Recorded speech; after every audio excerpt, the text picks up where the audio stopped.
નમસ્કાર મિત્રો, સ્વાગત છે આપ સર્વનું તમારી પોતાની યુટ્યુબ ચેનલ વિદ્યાશાળામાં ધોરણ 8ની જે નવી સ્વાધ્યાયન પોથીના ભાગ નંબર 5ના ગુજરાતી વિષયના પાઠ નંબર 13 શરૂઆત કરીએ। તેમનું સંપૂર્ણ સોલ્યુશન આપણે આ વિડીયોની અંદર જોશું। તેમની સ્વાધ્યાયન પોથીનું પોસ્ટર પણ અહીં આપેલ છે, જે તમે અહીં જોઈ શકો છો। તેમની અધ્યયન નિષ્પત્તિ પણ અહીં આપેલ છે। જોઈએ પ્રશ્ન નંબર 1। આ કાવ્યનો સાહિત્ય પ્રકાર ગઝલ છે। આવા અન્ય પદ્ય સાહિત્ય પ્રકારો તમારા શિક્ષકની મદદથી લખો।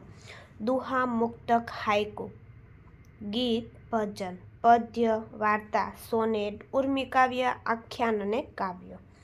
પ્રશ્ન નંબર 2। શિક્ષકની મદદથી મોબાઈલ ફોન કે કોમ્પ્યુટરની મદદથી નીચેની વેબસાઇટનો ઉપયોગ કરી ગઝલ વાંચો। તમને પસંદ ગઝલનું લેખન કરો। અહીં તમને વેબસાઇટ આપેલી છે, જે તમારે ઉપયોગ કરી કોઈ ગઝલ અને કોઈ ગઝલનું લેખન કરવાનું છે। તો અહીં કાવ્યનું નામ છે આંખમાંથી શું ખરે, જે એક સરસ મજાની કાવ્ય તમને અહીં આપેલી છે, જે તમે અહીં ધ્યાનપૂર્વક જોઈ શકો છો।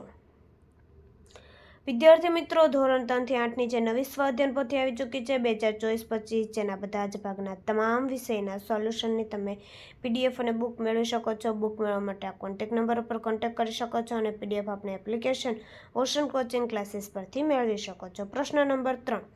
કાવ્યના આધારે નીચેના પ્રશ્નોના જવાબ લખો। નંબર 1। ગઝલ વિશે તમે શું જાણો છો? તો ગઝલ વાસ્તવમાં તો એક ફારસી કાવ્ય પ્રકાર છે। ગઝલમાં અનેક શેર હોય છે અને દરેક શેરમાં 2 પંક્તિઓ હોય છે। ગઝલ એક માત્રામેળ છંદ છે। નંબર 2। નવી શરૂઆત બાબતે કવિ શું કહે છે? તો કવિએ દુઃખોથી હારવાને બદલે સામનો કરવાની વાત કરી છે। બહારની સુંદરતાની સાથે આંતરિક સૌંદર્ય પણ ખીલવાની વાત કરી છે। નંબર 3। પોતાની જાત બદલવા વિશે કવિ શું કહે છે? તો કે કવિ પોતાની બાહ્ય સુંદરતાની સાથે તેના શરીરની આંતરિક સુંદરતાને સુંદર બનાવવાનું કહે છે। વ્યક્તિના અંતઃકરણને સુંદર બનાવવાની કવિ વાત કરે છે। નંબર 4। આવનારી કાલને શું નજરાણું આપવાની કવિ વાત કરે છે? તો કવિ આવનારી કાલને જીવનમાં જે મળ્યું છે એને સવાયું કરીને એની સોગત આપવા માંગે છે। પ્રશ્ન નંબર 4। આપેલા શબ્દોના અર્થ લખો અને આપેલા વાક્ય મુજબ બીજું વાક્ય બનાવીને લખો। નંબર 1 વખત, તો સમય, કાળ।